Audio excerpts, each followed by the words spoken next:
Paris, London, Moscow. Reuters. North Korea shipped coal to Russia last year, which was then delivered to South Korea and Japan in a likely violation of UN sanctions, 3 Western European intelligence sources said. The UN Security Council banned North Korean exports of coal last August 5 under sanctions intended to cut off an important source of the foreign currency Pyongyang needs to fund its nuclear weapon and missile programs. But the secretive communist state has at least 3 times since then shipped coal to the Russian ports of Nakhodka and Kholmsk, where it was unloaded at docks and reloaded on 2 ships that took it to South Korea or Japan, the sources said. A Western shipping source said separately that some of the cargoes reached Japan and South Korea in October last year. A U.S. security source also confirmed the coal trade via Russia and said it was continuing. Russia's port of Nakhodka is becoming a transhipping hub for North Korean coal, said one of the European security sources, who requested anonymity because of the sensitivity of international diplomacy around North Korea. Asked to respond to the report, Kremlin spokesman Dmitry Peskov said on Friday that Russia abided by international law. Russia is a responsible member of the international community, he told reporters on a conference call. Interfax news agency quoted an unidentified official at Russia's embassy to North Korea on Friday as saying Russia did not buy coal from North Korea and was not a transit point for coal deliveries to third countries. Russia's mission to the United Nations told the Security Council Sanctions Committee on November 3 that Moscow was complying with the sanctions. 2 lawyers who specialize in sanctions law told Reuters it appeared the transactions violated UN sanctions.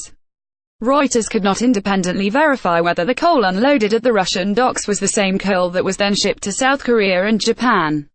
Reuters also was unable to ascertain whether the owners of the vessels that sailed from Russia to South Korea and Japan knew the origin of the coal. The U.S. Treasury on Wednesday put the owner of one of the ships, the UALG Bong 6, under sanctions for delivering North Korean coal to Kholmsk on September 5. It was unclear which companies profited from the coal shipments. Russia urged a more on sanctions. North Korean coal exports were initially capped under a 2016 Security Council resolution that required countries to report monthly imports of coal from North Korea to the Council's Sanctions Committee within 30 days of the end of each month. Diplomats, speaking on condition of anonymity, said Russia had not reported any imports of North Korea coal to the committee last year. The Sanctions Committee told UN member states in November that a violation occurs when activities or transactions prescribed by Security Council resolutions are undertaken or attempts are made to engage in prescribed transactions, whether or not the transaction has been completed. Asked about the shipments identified by Reuters, Matthew Osman, a partner with law firm Pillsbury Winthrop Shaw Pittman who advises companies on sanctions, said, based on these facts, there appears to be a violation of the UN Security Council resolution by the parties involved. Also those involved in arranging, financing, and carrying out the shipments could likely face U.S. sanctions, he said. The United States has led efforts to toughen UN sanctions to force North Korea to give up development of nuclear missiles capable of hitting America. Asked about the shipments, a U.S. State Department spokesman said, "It's clear that Russia needs to do more. All UN member states, including Russia, are required to implement sanctions resolutions in good faith and we expect them all to do so." Earlier this month, U.S. Secretary of State Rex Tillerson accused Russia of not implementing all the UN sanctions and said Moscow may be frustrating some of the steps. Tillerson said the Russian failure to comply with the UN measures primarily concerned fuel but some other areas potentially as well. A State Department official said it was time for Russia to act.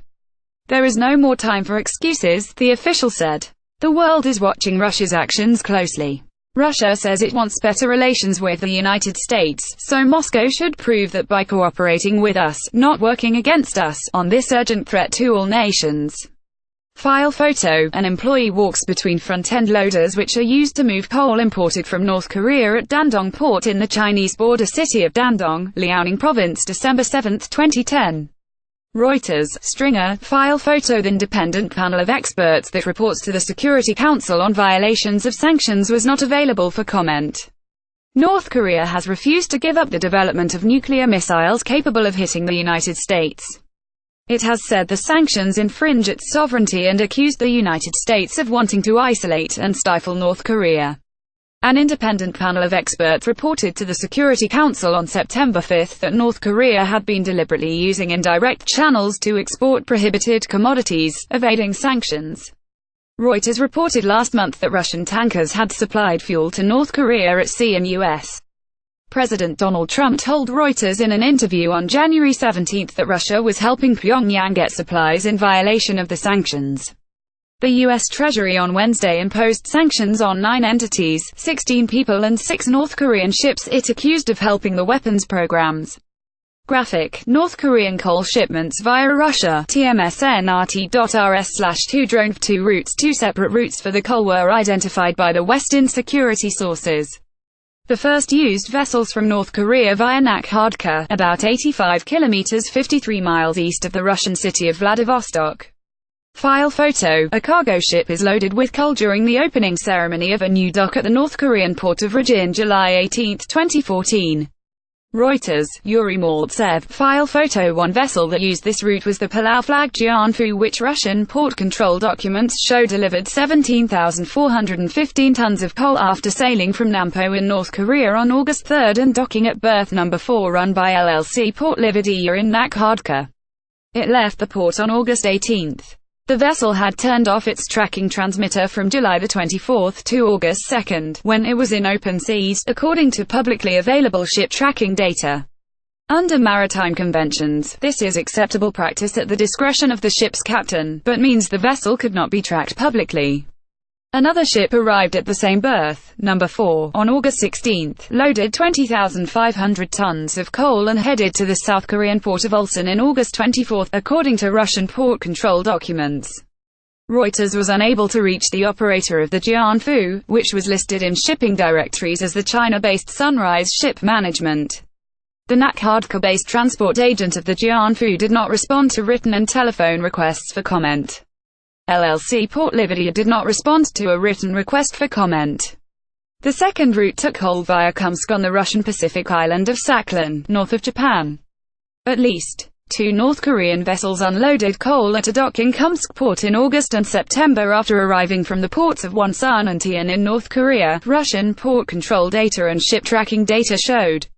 The Rungra-2 docked in Kholmsk 3 times between August 1 and September 12, unloading a total of 15,542 tons of coal, while the Uljibong-6 unloaded a total of 10,068 tons of coal on 2 separate port calls, on August 3 and between September 1 and September 8, according to the official Russian information system for state port control. The coal did not pass Russian customs because of the UN sanctions taking effect, but was then loaded at the same dock onto Chinese-operated vessels. Those vessels stated their destination in Russian port control documents as North Korea, according to a source in Sakhalin Port Administration who spoke on condition of anonymity. Reuters has seen the port control documents which state the destination of the coal as North Korea. But the vessels that loaded the North Korean coal sailed instead for the ports of Pohang and Incheon in South Korea, ship tracking data showed. In Beijing on Friday, Foreign Ministry spokeswoman Hua Chunying told reporters she did not know anything about the situation, but China was clear in its hope that the UN resolutions are followed fully. China will not allow any Chinese company or individual to do anything that goes against the resolutions, and if there is cast iron proof this is happening, China will handle it seriously and in accordance with the law, she added. The U.S. Treasury on Wednesday included the owner of the Uljibong-6 under sanctions for delivering North Korean coal to Kholmsk after the sanctions took effect. It was unclear which companies profited from the coal shipments. Asked about the shipments, a South Korean Foreign Ministry official said, "Our government is monitoring any sanctions evading activities by North Korea. We're working closely with the international community for the implementation of the sanctions." The official declined to say whether the ministry was aware of the shipments reported by Reuters. The Japanese Foreign Ministry did not immediately respond to a request for comment. The European security sources said the route via Russia had developed as China, North Korea's neighbor and lone major ally, cracked down on exports from the secretive communist state. The Chinese have cracked down on coal exports from North Korea, so the smuggling route has developed and Russia is the transit point for coal, one of the European security sources said. Writing by Guy Falconbridge and Jonathan Saul. Additional reporting by Michelle Nichols in New York, Oksana Kobzeva and Gleb Stolyarov in Moscow, Haiyan Shin in Seoul, William James in London, Mu Zhu, Ben Blanchard and Josephine Mason in Beijing, Aaron Sheldrick and Linda Sieg in Tokyo, and David Brunstrom, Mark Hosenball and Matt Spetalnik in Washington. Editing by Timothy Heritage, Clarence Fernandez, Sonia Heppenstall and Lisa Schumacher. Standards. The Thomson Reuters Trust Principles.